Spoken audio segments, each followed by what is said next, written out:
የዜና መጽሔት በዛሬው የዜና መጽሔት ጥንቅራችን 5 ዘገባዎች ይኖሩናል። ወደ መጀመሪያው አልፋለሁ። በኦሮሚያ ክልል ሰሜን ሸዋ ዞን ወረ ጃርሶ ወረዳ ውስጥ ከአማራ ክልል ወደ አዲስ አበባ በማቅናት ላይ የነበረ አውቶቡስ ላይ ታጣቂዎች በፈጸሙት ጥቃት ቢያንስ 7 ሰዎች ሲገደሉ ከ40 የማያንሱ ተሳፋሪዎች ደግሞ በታጣቂዎቹ መታገታቸውን የዓይን እማኞች ለዶይቼ ቬለ ገልጸዋል። የአካባቢው ነዋሪ የዓይን እማኝ እንዳሉት ትናንት ሐሙስ ግንቦት 20 ቀን 2018 ዓ.ም በመንገደኞች ላይ የተፈጸመው ጥቃት ተደጋጋሚ ጥቃት ከሚፈጸምባቸው ስፍራዎች አንዱ በሆነው በጉሃ ጽዮንና ቱሉ ሚልኪ መካከል በሚገኝ ስፍራ ነው። የአዲስ አበባው ዘጋቢያችን ስዩም ጌቱ ዝርዝር ዘገባ አለው። አስተያየታቸውን ለዶይቼ ቬለ የሰጡ የሰሜን ሸዋ ዞን ሰላሌ ወረ ጃርሶ ወረዳ ነዋሪ ትናንት ሐሙስ ግንቦት 20 ቀን 2018 ዓ.ም ከወረ ጃርሶ ወረዳ ዋና ከተማ ጉሃ ጽዮን ቅርብ ርቀት ላይ በሚገኝ ስፍራ ታጣቂዎች አድፍጠው በአውቶቡስ ላይ ባደረሱት ጥቃት ከፍተኛ ጉዳት መንገደኞች ላይ ደርሰዋል። ለደህንነታቸው ሲባል ስማቸውን ከመግለጽ ተቆጥበው አስተያየታቸውን የሰጡን የአካባቢው ነዋሪ የዓይን እማኝ በታጣቂዎቹ ጥቃት ቢያንስ 7 ሰዎች ሲገደሉ ከ40 የማያንሱ ተሳፋሪዎች ደግሞ በታጣቂዎች መታገታቸውን ገልጸዋል። ከዛ በላይ ነው እንደዛ ለው 40 ሰው ደግሞ አግተው ሄደዋል። ከጉሃ ጽዮን ከፍ ብሎ ገበያ ጉባ ወሌ የምትባል ልዩ ቦታ ወሌ የምትባል አለ። ከጉሃ ጽዮን ከተማ ትንሽ ወጣ ብላ ጉሃ ጽዮንና ከሚልኪ መካከል ከጉሃ ጽዮን በላይ ቱሉ ሚልኪ ሳይደርስ የቀሮችን የገደሉትን ገድለው የቀሩትን ይዘው ሄዱ። የቀሩም ያስታላ ያመለጡም አሉ። 7 ሞተዋል። ቁስለኞች ብዙ ናቸው። ሐኪም ቤት ገብተዋል። የታገቱትም አሉ። በቁጥር አልያዝኳቸውም። ራሱ 60 ነው የሚይዝ። መነሻውን የማያውቁት አውቶቡስ ጉዳት የደረሰበት ከጎጃም አቅጣጫ ወደ አዲስ አበባ በማቅናት ላይ ሳለ ከጠዋት 4 ሰዓት እስከ 5 ሰዓት ግድም ባለው አካባቢ መሆኑንም የዓይን እማኙ ጠቁመዋል። ከታጣቂዎች እጅ ያመለጡ ታጋቾች ስለመኖራቸውም ጥቆማ መሰማቱን የገለጹት አስተያየት ሰጪው በዚህ ላይ ግን እስካሁን የተጨበጠ ነገር አለመሰማቱንም ነው በአስተያየታቸው ያመለከቱት። የት ይገኛሉ? በየጫካው ተረጭተዋል። አይገኙም። አሁን ገና ምናልባት እንግዲህ ከወጡ ብዛው በየጫካው አድረው እንግዲህ ገና ሲገኙ ነው መረጃው የሚገኝ። አሁን እስካሁን አልተገኙም። የኦሮሚያ ክልል ሰሜን ሸዋ ዞን ሰላሌን አቋርጦ የሚያልፈው ከአዲስ አበባ ጎጃም መንገድ ላይ በተደጋጋሚ የሚፈጸመው ጥቃት በስፋት በደገም ወረዳ ውስጥ በምትገኝ አሊዶሮ በተባለ ስፍራ ቢሆንም ከጉሃ ጽዮንና ቱሉ ሚልኪ መሃል የምትገኘው የወረ ጃርሶ ወረዳ ስፍራም ባለፉት ዓመታት ታጣቂዎች መንገደኞችን በተደጋጋሚ ኢላማ ያደረጉበት ስፍራ ሆኖ መቆየቱንም አስተያየት ሰጪዎቹ የአካባቢ ነዋሪዎች ይገልጻሉ። በፊት ጀምሮ እዛ ላይ ብዙ አደጋ እየተፈጠረ ነው ያለ እና ይኸው አሁን ሰው ሸሽቶ በየጫካው ያለው መሄጃ መስመራቱ ዝም ብሎ ታግቶ ተቀምጧል። መሄጃም መንገዱን በጣም አስጊ ሆኗል። መሄድም በጣም ከባድ ሆኗል። አሊዶሮም ያው ነው፣ ይሄም ያው ነው፣ ተመሳሳይ ነው። እነሱ አንድ ቀን በዛኛው አንድ ቀን በዛኛው ላይ ነው አደጋ የሚጥሉ። ቢጠበቅማ መቼ ይሄ ሁሉ ይመጣ ነበረ። ግራ ቀኝ ነው፣ ከዛና ከዚህ ሆነው ተኩስ ይከፍታሉ። የገደሉትን ይገላሉ፣ የቀረውን ደግሞ አግተው ይዘው ይሄዳሉ። ዶይቼ ቬለ ተፈጽመዋል ስለተባለው አደጋ ከሰሜን ሸዋ ዞን ዋና አስተዳዳሪ እንዲሁም ከወረዳው የአካባቢ ባለስልጣናት ተጨማሪ መረጃ ለማግኘት ያደረገው ብርቱ ጥረት ለዛሬ አልተሳካም። የአራት የፖለቲካ ድርጅቶች ቅንጅት የሆነው ትብብር ለኢትዮጵያ አንድነት ትናንት ሐሙስ ከጠዋቱ 4 ሰዓት ተኩል አካባቢ ከጉሃ ጽዮን ከተማ 6 ኪሎ ሜትር ርቀት ግድም ላይ በምትገኘው ቀሬ ቡሃ ቀበሌ አካባቢ ከአማራ ክልል ተነስቶ ወደ አዲስ አበባ ሲጓዝ የነበረ በተለምዶ ታታ የሚባለው የህዝብ ማመላለሻ አውቶቡስ ሙሉ ተጓዥ ታፍነው ሲወሰዱ ወደ 6 ሰዎች መገደላቸውን መረጃ እንደደረሰው አስታውቋል። ወደ ጫካ ሲወሰዱ መሮጥ ያልቻሉትንም በርካቶች ታጣቂዎቹ ሳይገድሏቸው አልቀረም ያለው የፖለቲካ ድርጅቱ መግለጫ ይህን መሰል የነውር ያለው ተግባር በጽኑ እንደሚያወግዝ አስታውቆ የታፈኑ ንጹሃንም ያለምንም ቅድመ ሁኔታ እንዲለቀቁ ጠይቋል። እንደ አካባቢው ነዋሪዎች ገለጻ ከሰሞኑ በመንገደኞች ላይ ከተወሰደው እርምጃ በተጨማሪ ሰላማዊ ሰዎች የመኖሪያ መንደሮችም ተቃጥለው ብዙ ጉዳት ደርሷል። ከባድ ነው በጣም ወደ ስንት ቀበሌ መንደር ተቃጠለ። ሳምንት አካባቢ ገንበዛ ወሌ ግርሚ ጎባ እንዳለ 2 ቀበሌ እንዳለ ወደመ። ባለፈው ማን ነው አቃጣዩ? ወነግ ሸኔ ነው። በቃ ምድረ በዳ ነው የሆነው አገሩ። እኛም ለቀን ተዛ ሄደናል። ወረ ጃርሶ ወረዳ ውስጥ ነው ሸንጎራ ሸንግ የሚባልም በፍልቅልቅ አጠገብ ያለ ቀበሌ እሱም እንደዚሁ እንዳለ ወድሟል። ጥቃቱን በተደጋጋሚ በመንገደኞች ላይ በማድረስ ክስ የሚቀርብበት የኦሮሞ ነጻነት ሰራዊት በተደጋጋሚ ስለመሰል ጥቃቶች ተጠይቀው ኃላፊነት ሲወስድ አይሰማም። ዶይቼ ቬለ ለታጣቂ ቡድን ዋና አዛዥ አማካሪ አቶ ጅሬኛ ጉደታ ደውለው አስተያየታቸውን በዚህ ዘገባ ለማካተት ያደረገው ጥረትም ለዛሬ አልሰመረም። ይሁንና አቶ ጅሬኛ ከዚህ በፊት ተመሳሳይ የመንገደኞች እገታ ጋር በተያያዘ የሰራዊታቸው ተሳትፎን በተመለከተ ለቀረበላቸው ጥያቄ በሰጡት ምላሽ የኦሮሞ ነጻነት ሰራዊት የምንለው እኛ በአደረጃጀታችን ውስጥ ያለ ጃልመሮ የሚመራው ሴንትራል ኮሚቴ ያለው 8 ዞኖች ያሉት በዛ ስትራክቸር ውስጥ ያለ የሚንቀሳቀስ የኦሮሞ ነጻነት ሰራዊት ዲሲፕሊን የሆነ ነው። እንደዚህ አይነት የወረደ የሚዘርፍ ወይም ደግሞ ሰው አግቶ ገንዘብ የሚጠይቅ ስራ አይሰራም ማለት ነው። ግን እንደዚህ አይነት ነገሮች አልተከናወኑም ማለት አንችልም። ሰው ቸግሮት ዊግም ቀጥሎ የኦሮሞ ነጻነት ሰራዊትን መስሎ ሰው የሚዘርፍም ሊኖር ይችላል። ለዶይቼ ቬለ ዘገባ ስዩም ጌቱ ነኝ ከአዲስ አበባ። ወደ ሁለተኛው ዘገባችን ስናልፍ ብሔራዊ የምርጫ ቦርድ ባወጣው የጊዜ ሰሌዳ መሰረት 7ኛው የኢትዮጵያ አጠቃላይ ምርጫ በመጪው ሰኞ ግንቦት 24 ቀን 2018 ዓ.ም ሊካሄድ ቀን ተቆርጦለታል። ቦርዱ ሰኞ ለሚካሄደው ለዚህ ምርጫ ከ50 ሚሊዮን በላይ መራጮች መመዝገባቸውንና በ614 የምርጫ ክልሎች ላይ ምርጫ እንደሚያካሂድ ቀደም ሲል ገልጿል። ለመሆኑ የዘንድሮው ምርጫ ከተሳታፊ የፖለቲካ ፓርቲዎች ከታዛቢዎችና ከመራጮች አንጻር እንዴት ይታያል በሚል እዚህ ስቱዲዮ ከመግባቴ ከጥቂት ደቂቃዎች በፊት የሰብአዊ መብት ተሟጋችና የቀድሞውን የሰብአዊ መብት ተሟጋቾች ማዕከል ዋና ዳይሬክተር አቶ ያሬድ ኃይለማርያምን አነጋግሬያቸዋለሁ። እንደሚከተለው ይቀርባል። አመሰግናለሁ። አቶ ያሬድ ኃይለማርያም የሰብአዊ መብት ተሟጋችና የቀድሞው የሰብአዊ መብቶች ተሟጋቾች ማዕከል ዋና ዳይሬክተር። እንግዲህ 7ኛው አጠቃላይ ሀገራዊ ምርጫ በመጪው ሰኞ ግንቦት 24 ቀን ይካሄዳልና የመጪውን ምርጫ አስቻይ ሁኔታዎች ከሰብአዊ መብት አንጻር እንዴት አየኸው? ይሄ ምርጫ በብዙ መልኩ ከዚህ በፊት የነበሩ ምርጫዎች ራሳቸው የራሳቸው ብዙ ችግሮች ነበሯቸው። ግን እንደዛም ሆኖ ቢያንስ አንጻራዊ ሰላም ባለበት ሁኔታ ውስጥ የተካሄዱ ምርጫዎች ስለነበሩ ነፃና ፍትሃዊ ምርጫዎች ባይባሉም ሰላማዊ ምርጫ ተካሂዷል ለማስባል ያስችል ነበረ። ምክንያቱም በዓለም አቀፍ ደረጃም የአንድ ምርጫ መስፈርቱ ሰላማዊ ነው ወይ፣ ፍትሃዊ ነው ወይ፣ ዴሞክራሲያዊ ስርዓትን ባህል የተንጸባረቀበት ነው ወይ፣ በገለልተኛ ተቋም ነው የተካሄደው የሚሉትን ነገሮች እንደ መስፈርት መመዘኛ የሚቀመጡ ነገሮች አሉ እና አሁን ያለንበትና የፊታችን ሰኞ ድምጽ የሚሰጥበት ምርጫ እነዚህን ሁሉ መስፈርቶች የሚያሟላ አይደለም። የነጻና ፍትሃዊነት ምርጫውን ጉዳይና እንተወው እና የሚጠበቅም ስላልሆነ አፈና ጫና ባለበት የአገዛዝ ስርዓት ውስጥ በሰላም ተካሂዷል እንኳን ለመባል እሱንም መስፈርት የሚያሟላ አይደለም። አብዛኛው የሀገሪቷ ክፍል ምርጫ ቦርድም ይሁን የመንግስት አካላት በተለያየ ጊዜ የሚሰጧቸው ትክክለኛ ያልሆኑ መረጃዎች ልክ አስቻይ ሁኔታ እንዳለ የሚያስብሉ ቢመስሉም መሬት ላይ ያለው ሁኔታ ግን እሱን አያሳይም እና አንደኛ ለሁለተኛ ጊዜ የትግራይ ክልል ሙሉ ህዝቡ በምርጫ የማይወከልበት በሀገሪቷ መንግስት አወቃቀር ውስጥ የማይወከልበት የፌዴሬሽኑ አባል መሆኑ ጥያቄ ውስጥ የገባበት ሁኔታ ውስጥ ነው ያለው። ሁለተኛ የአማራ ክልል መንግስት እንደሚለው ሳይሆን ይኸው አሁን እንኳን ምርጫው ሊካሄድ 3-4 ቀን በቀረው ጊዜ ውስጥ ለ5 ቀን የሚቆይ በክልል ውስጥ የሚንቀሳቀሱት የታጣቂ ኃይሎች ፋኖዎች በሰጡት መግለጫ ምንም አይነት የትራንስፖርት እንቅስቃሴ እንኳን እንዳይካሄድ ማዕቀብ የተጣለበት ነው። ይሄ የሚያሳየው ክልሉ ከመንግስት ቁጥጥር ውጪ መውጣቱን ነው እና እንዲህ አይነት የትራንስፖርት ማዕቀብ ባለበት ሰዎች ከቤታቸው መውጣት አይችሉም፣ እንቅስቃሴ ማድረግ አይችሉም። ቢንቀሳቀሱ ምን ሊገጥማቸው እንደሚችል አይታወቅም። ስለዚህ ከአምቡላንስ በስተቀር ምንም አይነት እንትን እንዳይደረግ ተከልክሏል እና ክልሉ ደግሞ ከፍተኛ ውጊያ እየተካሄደበት ነው። ይኸው በትላንትና እንኳን ከደብረ ማርቆስ ወደ አዲስ አበባ የሚመጣ 2 ባስ ሙሉ ሰው ታፍኖ ወደ 12 ሰዎች ተገለዋል በጥይት በታጣቂዎች። ስለዚህ ሀገሪቷ ችግር ውስጥ ነች። ኦሮሚያ ክልል በተመሳሳይ ሁኔታ ችግር ውስጥ ነው።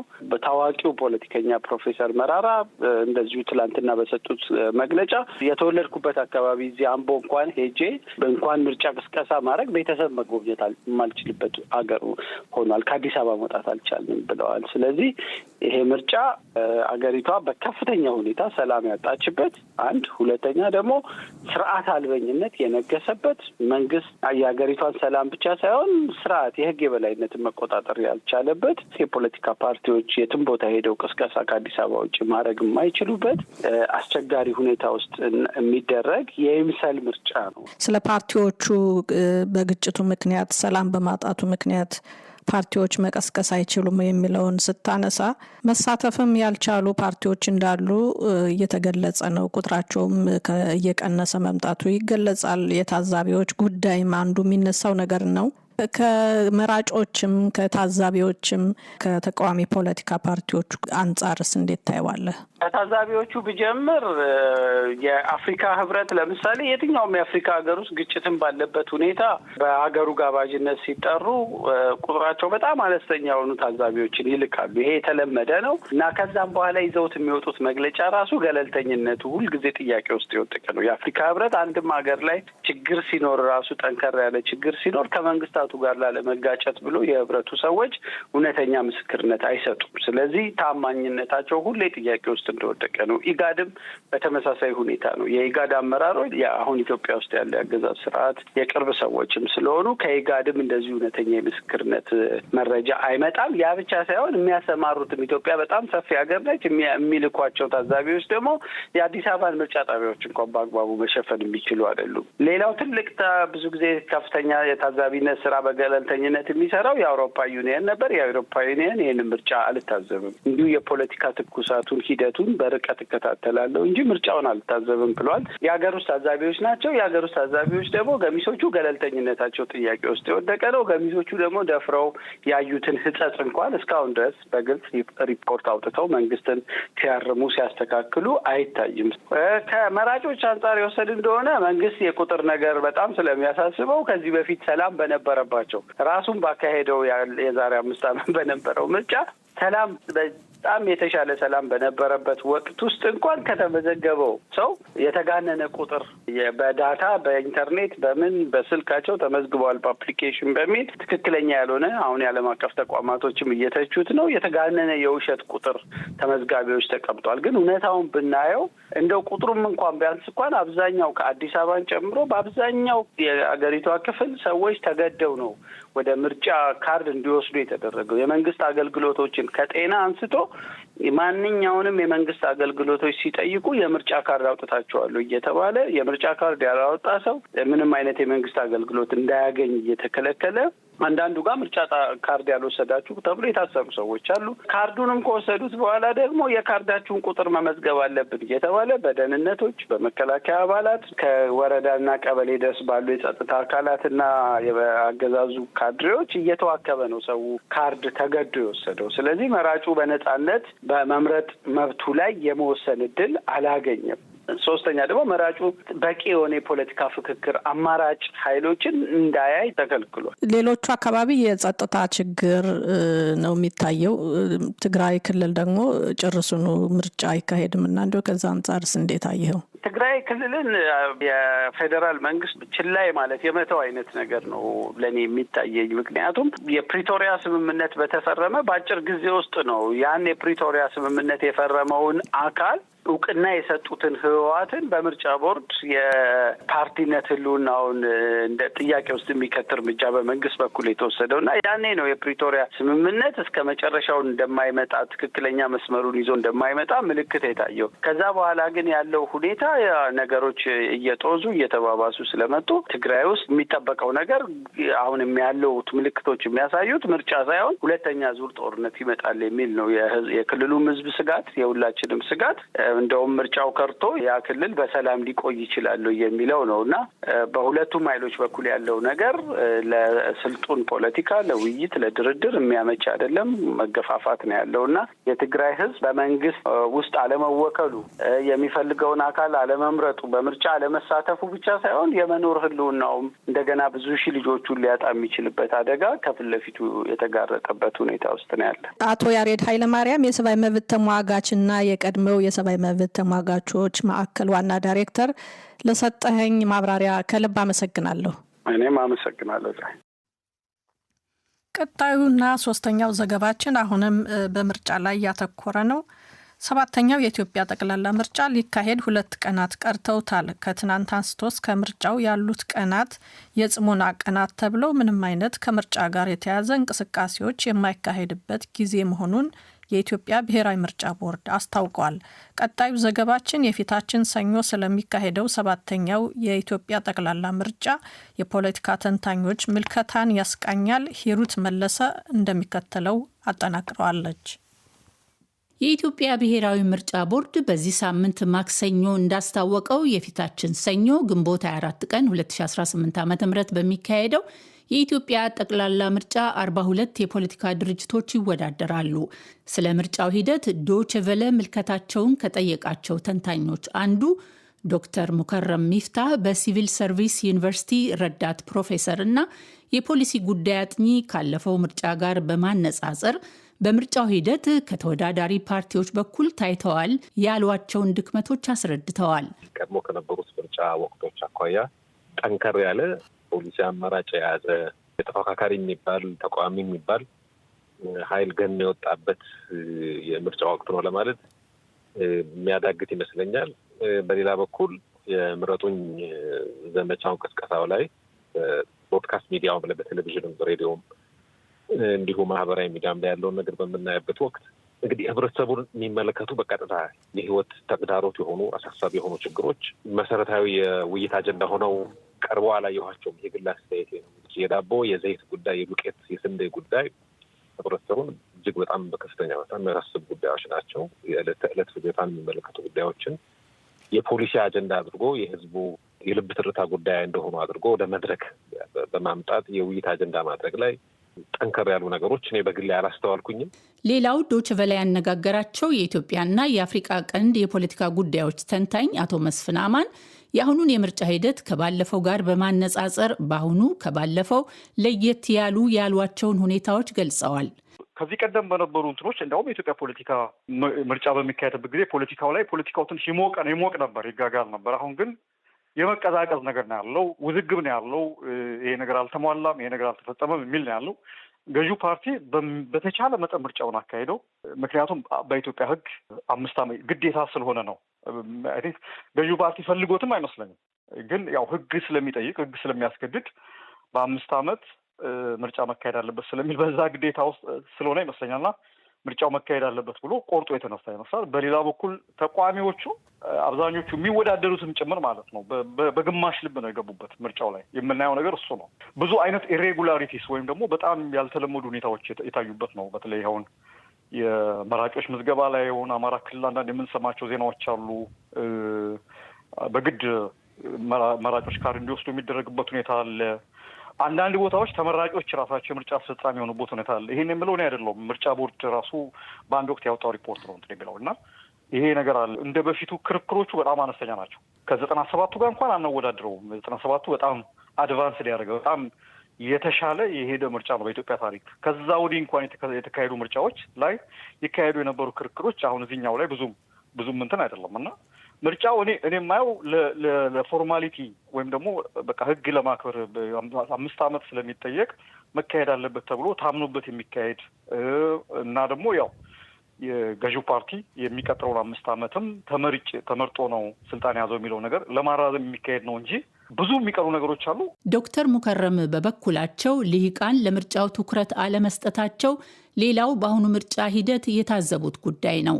ከስርዓቱ ጋር ሰዎች የሚያደርጓቸው እንቅስቃሴዎች ካልሆነ በስተቀር በተለይ ምሁራን አካባቢ ጉዳዩን አስመልክቶ ጠለቅ ያለ አይደለም። እንዲሁ ነው እንደ አጀንዳም ተነስቶም አላየሁኝም። ምክንያቱም በተለያዩ አጋጣሚዎች እንደዚህ እንትኖች ጋር አልጠፋም ዩኒቨርሲቲ ውስጥ በማስተምረው እና የትኩረት በልሂቃን በኩል በተለይ ምሁራን በኩል አለመኖሩ በአንድ በኩል ሊያሳይ የሚችለው ወይም ሊጠቁም የሚችለው ነገር ጉዳዩ ላይ መሰረታዊ የሚባል ነገር ለውጥ የሚባል የሚቻል ነገር መሰረታዊ የሚባል ነገር ከዚህ ምርጫ ጋር ተያይዞ የሚጠበቅ አለመሆኑን የሚያሳይ ይመስለኛል። ይሄ ግምገማዬ ነው። የኢትዮጵያ ብሔራዊ ምርጫ ቦርድ እንዳለው ከ50 ሚሊዮን በላይ ሕዝብ ለመምረጥ ተመዝግቧል። ይህም እስከ ዛሬ በኢትዮጵያ በተካሄዱት ምርጫዎች ለመምረጥ ከተመዘገበው ሕዝብ ቁጥር ከፍተኛው መሆኑም ተነግሯል። ምንም እንኳን ከፍተኛ ቁጥር ያለው ሕዝብ ለመምረጥ ቢመዘገብም ለምርጫው ያለው ጉጉትም ሆነ ስሜት ከባለፈው ምርጫ ጋር ሲነጻጸር ዝቅተኛ መሆኑ ይሰማል። ይህ ምን ያመለክታል? አቶ መስፍን ተስፋ ከመቆረጥ የመጣ ይመስለኛል። በምርጫ ብመርጥ በካርዴ ስርዓት መለወጥ ሁኔታዎችን ማሻሻል አልችልም ብሎ ሰው ተስፋ የቆረጠ ነው የሚመስለው። ሌላ ምንም ቀላል ነገር ነው። ሰው በምርጫው ላይ እምነት ቢኖረው ኖሮ ወጥቶ ድምፁን ሰጥቶ ለውጥ ለማምጣት ተስፋ አድርጎ ይመርጣል። አሁን ግን በመርጥም በመርጥም ምንም የሚቀየር ነገር የለም የሚል አይነት ውስጥ የገባ ነው የሚመስለው። ይሄ ደግሞ ለአንድ ሀገር በነገራችን ላይ አደገኛ ነው። ሰው በፖለቲካው በሂደቱ ተስፋ ከቆረጠ በእምነት በመንግስት በስርዓቱ ላይ በሂደቱ ላይ እምነት ካጣ በብዙ ነገር ላይ መንግስት ላይ ያለው እምነት ይበላሻል። በኋላ ደግሞ ሌሎች ያልተፈለጉ አይነት የህዝብ ተቃውሞች እንዲፈጠሩ በር ነው የሚከፍተው። የፊታችን ሰኞ በትግራይ ክልል ሙሉ በሙሉ ማለትም በ38 ምርጫ ክልሎች እንዲሁም በአማራ ክልል በ8 ምርጫ ክልሎች ምርጫ እንደማይደረግ የኢትዮጵያ ብሔራዊ ምርጫ ቦርድ አስታውቋል።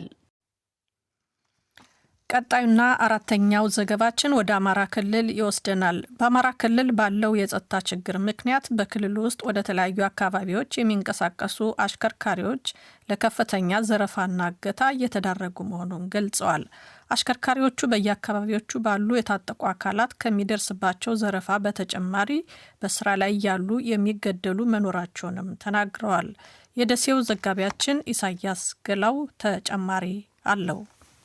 በአማራ ክልል ባለው የጸጥታ ችግር ምክንያት በክልሉ ውስጥ ወደ ተለያዩ አካባቢዎች የሚንቀሳቀሱ አሽከርካሪዎች ለከፍተኛ ዘረፋ እገታና ግድያ እየተዳረጉ መሆኑን ተናገሩ። አሽከርካሪዎቹ የጭነትም ሆነ የሕዝብ ትራንስፖርት አገልግሎት ለመስጠት በየአካባቢዎቹ ባሉ የታጠቁ አካላት ከሚደርስባቸው ዘረፋ በተጨማሪ በስራ ላይ ያሉም የሚገደሉ አሽከርካሪዎች መኖራቸውን ነው የሚናገሩት። አሽከርካሪነት በአሁኑ ጊዜ የአማራ ክልል በጣም ከባድ ነው፣ እጅግ በጣም ከሚባለው በላይ። በቃ ነጻነት የለህም። ትንሽ ወጣ እንዳልክ በቃ ነጻነት እንዴት ነው አንተ መብት አንተ ቤተሰብ አስተዳዳሪ ነን። አሁን ባለፈው እዚህ ገራዶ አካባቢ እንኳን እዚህ ወረድ ብለህ ባቁምልኝ ዝም ብሎ ተራ ሚኒሻ ባቁምልኝ ሰው እንዴት ይጠፋል? ይሄ ሰው መጥፋት ማለት እንዴት ጥይት ይተኮሳል? ለሹፌር መነጋገር እየተቻለ በቃ ትንሽ ሰበብ ነው የሚፈለግልህ። በቃ በተለይም ቤተሰብ አስተዳዳሪ የሆኑ አሽከርካሪዎች የዕለት ጉርሳቸውን ለመሸፈን ቤተሰቦቻቸውን ለመደጎም ሲሉ ብቻ ሕይወታቸውን ለአደጋ አጋልጠው በአስቸጋሪ ሁኔታ ውስጥ ለመስራት መገደዳቸውን ነው የሚያስረዱት። ይታገታሉ፣ ይገደላሉ፣ ንብረት ዘረፋ አለ። ንብረት ከመዘረፉ የበለጠ የሰው ልጅ ውድ ህይወቶች እየጠፉ ነው። ህጻናት ልጆቻቸውን ጥለው ትዳራቸውን ጥለው ብዙ ቤተሰብ የተበተነበት መንገድ አለ። እንደ ቅርብ እዚህኛም አካባቢ ይሞታሉ። በቤተሰብ ደረጃም ያለፉ ልጆች አሉ ገብተው ለስራ ወጥተው። አሽከርካሪዎቹ በተለያዩ አካባቢዎች በሚነሱ ግጭቶች ሽፋን መስጫ እየተደረጉ መሆኑን ጠቁመው ፈታኝና አስቸጋሪ በሆኑ ቀጠናዎች ውስጥም ለሞት እየተዳረጉ መሆኑን ይገልጻሉ። ከየት እንደሚተኮስ አታውቀውም። የሆነ ቦታ ተኩስ ካለ መንገድ ላይ ቁሙ ማለት ያለባቸው እነሱ ናቸው አይደል? ስታልፍ ያሳልፈዋል። ከኋላ ተኩስ ይተኮሳል። ከኋላ ደግሞ ያሉት የእነዚህኞቹ ናቸው። ከኋላ አስገብቶ አንተ እንደ ሽፋን እየተጠቀሙበት እንዴት ይሆናል? የሞታል እንጂ ውርጌሳ ላይ ሞቷል የኛ ጓደኛ። ከደባርቅ አካባቢ ሀሳባቸውን ያካፈሉ አንድ አስተያየት ሰጭም አሁን በአማራ ክልል ማሽከርከር ፍጹም ለህይወት አስጊ ነው ይላሉ። ፈታኝ ነው። ይህ 3-4 ዓመት ግድያ አለ፣ እገታ አለ፣ እዛ ላይ ትታገታለህ፣ ትገደላለህ። በቃ ዋስትና ይሄ ነው ብሎ የሚወስድልህ አካል የለም። በቃ አንድ ፈጣሪን አምነህ ነው የምትወጣው። አጋጣሚ በዛች አጋጣሚ ቅጽበት ከተገኘ ትሄዳለህ። ገንዘብ ያለው ከፍሎ ይወጣል፣ ገንዘብ የሌለው በዛው ይገደላል። ከአማራ ክልል የሚወጡ የህዝብ ማመላለሻ ተሽከርካሪዎችም በየጊዜው መንገድ ላይ የሚደርስባቸው እገታ፣ ዝርፊያና ግድያ አሰቃቂ መሆኑን ነው አሽከርካሪዎቹ የሚናገሩት። ትናንትና እኔ ከደጀን ነው የመጣሁት። ደጀን አደር ከባህር ዳር መጥቼ ደጀን አደርኩኝ። ከዛ አብረን የወረድነው ሹፌር 43-79 የሚል መኪና ሰዎቹ ወደ 10 ሰው ምናምን ሞተዋል። ሹፌሩ የለም ነው ተፈታተዋል ምናምን ወደ ባቶን አካባቢ ሹፌሩ የት እንዳለ አይታወቅም። ትናንት ያየሁት ነገር ነው። የኢትዮጵያ ከባድ መኪና አሽከርካሪዎች ማህበር ስራ አስኪያጅ የሆኑት አቶ ሰለሞን ዘውዱም ሞቅ ቀዝቀዝ በሚለው የጸጥታ ችግር ውስጥ ምንም እንኳን ጉዞው በእጀባ ቢከወንም ለከፍተኛ ስጋት አሽከርካሪዎች መዳረጋቸውን ይናገራሉ። እዛ አካባቢ ላይ ያለው መሰረታዊ ችግር የጸጥታ ችግር ነው። በዛ አካባቢ የሚንቀሳቀሱ አሽከርካሪዎች በሙሉ በስጋት ነው የሚንቀሳቀሱት። በእጀባ ያው መከላከያ እና የአካባቢ ልዩ ኃይሎች ምኖች አንዳንድ አስጊ የሚባሉ ቦታዎች ላይ እጀባ እያደረጉ ይወስዷቸዋል። ስለዚህ ስጋት ነው አሁን ያለው የአማራ ክልል ችግር ይታወቃል። የኢትዮጵያ ከፍተኛ ሀገር አቋራጭ አውቶቡሶች ሾፌሮች፣ ገንዘብ ተቀባዮችና ረዳቶች መሰረታዊ ማህበር ፕሬዝደንት የሆኑት አቶ ተካ ደበሌ በአሽከርካሪዎች ላይ እየተፈጸመ ያለው ግድያና እገታ ከፍተኛ ኢኮኖሚያዊና ስነልቦናዊ ጫና እያሳደረ ቤተሰብ እያፈረሰ ነው ይላሉ። ማህበሩም ይህንን በማስመልከት በተደጋጋሚ ለመንግስት አቤቱታውን ቢያሰማም ምንም የተቀየረ ነገር አለመኖሩን ነው የሚናገሩትም። ምንም አዲስ ነገር የለም። ሀሳብ ብናቀርብም ምንም ብንል እናንተ ምንትን ብትሉ ያው እንደምታየው ነው የሀገራችን ሁኔታ። እንግዲህ በጸጋ እየተቀበል እየሞቱም እያታገትንም እየሰራን ነው ያለነው። እንግዲህ ያው ነው የተወሰነ ሰዓት ይከሰታል፣ የተወሰነ ሰዓት ደግሞ ይቀዘቅዛል። ይሄ ነው ብለህ የምትተማመነው ነገር የለም። እኛ አቤትም እያል የሀገር ጉዳይ ነው፣ የወገን ጉዳይ ነው፣ የራሳችን አስተዋጽኦ እያደረግን አለን። መቼም ከዛሬ ነገ ወር ከዓመት ይሻሻላል ብለን መቼም የሀገር ጉዳይ ነው። የት ትሄዳለህ? አንዴ ሙያው ብለሃል፣ ወገንም ያሳዝንሃል። ምን ታደርገዋለህ? አሁን ላይ በአሽከርካሪዎች ላይ የሚፈጸም እገታና ግድያ መስመሩን ማለፉን ተከትሎ በማህበር መደራጀት ከሞት አልታደገንም ያሉ አሽከርካሪዎች ቁጥር መጨመሩን ማህበሩም አስጊ ሁኔታ ላይ መሆኑን አቶ ተካ ደበሌ ያወሳሉ። በአሁኑ ሰዓት ማህበሩ ምን አረገልን? ምን ሞገተልን? እኛ ሞት፣ መፈናቀል፣ ብዙ ነገሩ አልቀረልንም እያሉ ማህበሩንም ወደ ማጥላላቱና አባላቶቹም እየተፍረከረኩ ነው የሚገኙ። ትክክልም ነው። ደግሞ ማህበሩ አሁን ላይ የተባባሰ የመጣውን የአሽከርካሪዎች ግድያ፣ እገታና ድብደባን በተመለከተ ለትራንስፖርትና ሎጂስቲክስ ሚኒስቴር አቤቱታውን በድጋሜ ለማሰማት ቢሞክርም የሚመለከታቸውን የስራ ኃላፊዎች አግኝቶ ለማነጋገር መቸገሩን ነው የተገለጸው። ለዶይቼ ቬለ ዘገባ ኢሳያስ ገላው። አምስተኛውና የመጨረሻው ዘገባችን ወደ ደቡብ አፍሪካ ይወስደናል። በደቡብ አፍሪካ መጤጠል የሆነ እንቅስቃሴ ብዙ አፍሪካውያንን ሕይወት እየቀጠፈ በስደት ያከማቹትን አንጡራ ሀብታቸውንም እያወደመ ነው። የዚህ ሰለባ ከሆኑት መካከል ደግሞ ኢትዮጵያን ይገኙበታል። አገር ቤት በአንድም ይሁን በሌላ መልኩ አልተመቸንም ብለው ራሳቸውንና ቤተሰቦቻቸውን ለመርዳት አሊያም በህገወጥ ደላሎች አማላይ ቃላት በመታለል ያላቸውን ንብረት ሽጠው ተሰደዋል። ደቡብ አፍሪካ ግን ለኢትዮጵያንም ሆነ ለሌሎች አፍሪካውያን ግፍ የሚፈስባት ሀገር እየሆነች መምጣቷን ስደተኞች በምሬት ይገልጻሉ። በደቡብ አፍሪካ የሚታየውን መጤጠል ጥቃት በተመለከተ ዮሐንስ ገብረ እግዚአብሔር ተከታዩን ዘገባ አዘጋጅቷል። በደቡብ አፍሪካ የመጤጠል እንቅስቃሴ እንደ ቀልድ በአንድ ጋጠወጥ ግለሰብ እንደተጀመረ በጆሃንስበርግ ከተማ የሚኖሩና ጄኔሬሽን ቱ ጄኔሬሽን የተባለ መንግስታዊ ያልሆነ ድርጅት ዋና ስራ አስፈጻሚ አቶ ገዛኸኝ ስማሞ አጫውተውናል።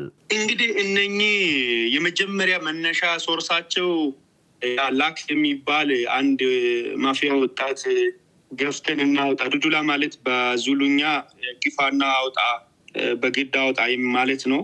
ይሄ ግለሰብ በጥቂት አካባቢዎች አካባቢ ላይ ያሉ ሱቆችን ፕሮቴክት አድርጋለሁ ብሎ ገንዘብ ተሰብስቦ ተሰጥተው በዛ ገንዘብ ራሱን አደለበ።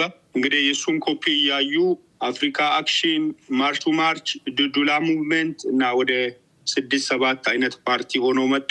እንዲህ በህገወጥ መንገድ ራሳቸውን ያደራጁ ወጣቶች ባካበቱት ህገወጥ ሀብትና ንብረት የዘር ጥላቻን እንደ ምሽግ እየተጠቀሙ የመጤ አፍሪካውያን ህይወትና ንብረት እየቀጠፉ እንደሆነ መረጃዎች ያመለክታሉ። በኢትዮጵያውያን ላይ ተጀምሮ ትንሽ ሰከን ብሎ የነበረው ዝርፊያ ከትላንት ወዲያም እንደቀጠለ አቶ ገዛኸኝ ያስረዳሉ። ቡሉምፎንቴን ከተማ ላይ እንግዲህ ተከታታይ 2 ማታ ነው የዘረፉት። ምንም አላስቀሩም። በርካታ ንብረቶቻቸውን ዘርፈዋሉ።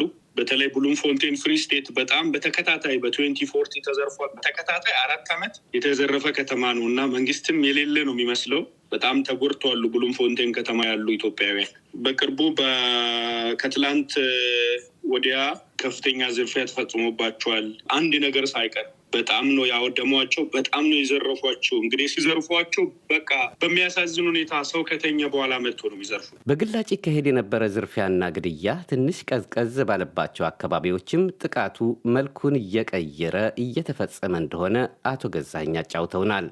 ሂድ አትበለው ግን እንዲሄድ አድርገው እንዲሉ ሱቃችሁ አትክፈቱ እያሉ ሱቅ በማዘጋት የክፋቱ ክፋት ደግሞ ፖሊሶች ከለላ የማይሰጡ መሆኑን እንደሆነ ነው አቶ ገዛኸኝ የሚያክሉት። ክፈቱ አላልናችሁም ሱቆቹን አትክፈቱ እያሉ በድብቅ እየሄዱ የማዘጋት ነገር አለ። እሱም ደግሞ ያው ገዢው ፓርቲ ለመንግስት ጠቅሙ ፖሊስ ጠቅሙ ይላል። ያው ፖሊስ ብዙም ከለላ አይሰጥም ለዜጎቻችን በብዛት አሁን በዚህ ጊዜ በሚስተዋለው። በደቡብ አፍሪካ እየተፈጸመ ያለውን የመጤጠል ጥቃት ተከትሎ ጋና የመጀመሪያ ዙር 300 ዜጎቿን ከደቡብ አፍሪካ አስወጥታለች። ሌሎች ሀገራትም በደቡብ አፍሪካ መንግስት ላይ የዲፕሎማሲ ጫና እየፈጠሩ ይገኛሉ። ጋና 300 ዜጎችን የመጀመሪያ ዙር ወስዳ እንግዲህ ያደረገችውን አቀባበልና ለዜጎች ያሳየችውን ፍቅር ሁሉም አፍሪካን እንደ ተሞክሮና እንደ አሪያ እያዩ ነው። የቦትስዋና መንግስት ለዜጎቹ አለው ብሏል። የዚምባብዌው መንግስት እንደዚህ የሞዛምቢኩ መንግስት ልዩ መልእክተኛና የውጭ ጉዳያቸውን ልከው ከፕሬዚደንት ሲሪል ራማፎሳ ጋር መክሯል። የታንዛኒያዋም ጠንከር ያለ መልእክት አስተላልፋለች። እንግዲህ አፍሪካ ላይ ቦትስዋና ኢሚዲየትሊ ነው አክሽን የወሰደችው። ኤሌክትሪኩን ቆረጠች። ወዲያው ይቅርታ ጠይቀው ነው ልኡካን ቡድኑ በአስቸኳይ መጥቶ ተነጋግሮ ነው እንግዲህ ወዲያው ስምምነት የፈጠሩት እና ኢትዮጵያን በኩል ያለው ርብርብና ያለው እንቅስቃሴ ተጠናክሮ መቀጠል አለበት ነው የሚለውና የዜጎችን ጉዳይ እልባት እስኪያገኝ በደቡብ አፍሪካ የሚገኙትን ኢትዮጵያውያን ማህበረሰብ አባላት ከዚህ ጥቃት ለመታደግ በደቡብ አፍሪካ የሚገኘው የኢትዮጵያ ኤምባሲ ጋር ምክክር መደረጉን የገለጹት አቶ ገዛኸኝ ነገሮች ይሻሉ ይሆናል የሚል ተስፋ ከተግባራዊ እንቅስቃሴ ጋር እንደሚጠብቁ ነግረውናል። ይሁንና አሉ አቶ ገዛኸኝ በአንዳንድ ኢትዮጵያውያን የቸልተኝነት ሁኔታ እንደሚስተዋል አልሸሸጉም። የዜና መጽሔት ጥንቅራችን ይህንን ይመስል ነበር።